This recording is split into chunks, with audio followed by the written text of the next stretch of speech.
네, 문재인 대통령 신년 기자회견에 대해서 여당은 진솔하고 소탈했다고 높이 평가했지만 야당은 대국민 선전포고였다고 비판했습니다. 네, 그리고 이제 내일이면 총선이 꼭 석 달 앞으로 다가오는데 여야는 총선 준비로 분주합니다. 이 내용까지 취재기자 연결해서 들어보도록 하겠습니다. 조은지 기자.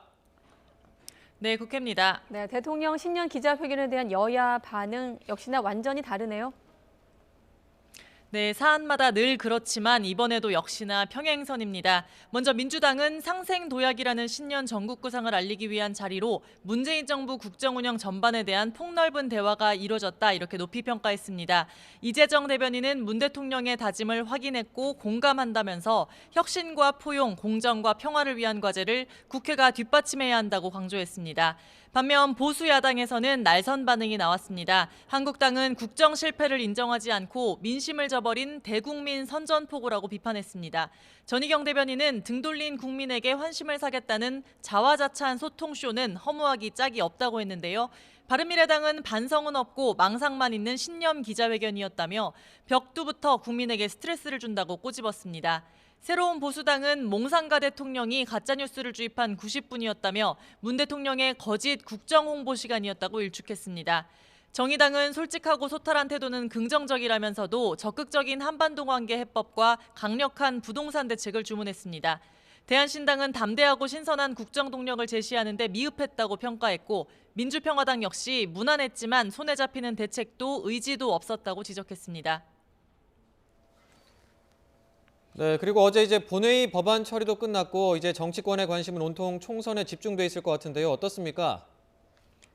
네, 발빠르게 총선 모드로 전환한 건 민주당입니다. 불출마를 선언한 오선 원혜영 의원이 이끄는 공천관리위원회 18명이 오늘 처음 회의를 했습니다. 후보 개개인 경쟁력을 평가하고 경선과 단수공천, 전략지역 여부 등을 심사하는 주요 기구죠. 이해찬 대표는 새 선거법에 연동형 비례대표제가 도입되면서 비례대표를 10석 가까이 양보한 셈이 됐다며 지역구에서 더 많이 의석을 확보해야 한다고 강조했습니다. 민주당은 또 8호 인재로 기후, 환경, 에너지 분야 전문가 34살 여성 이소영 변호사를 영입해 환영식을 열었습니다.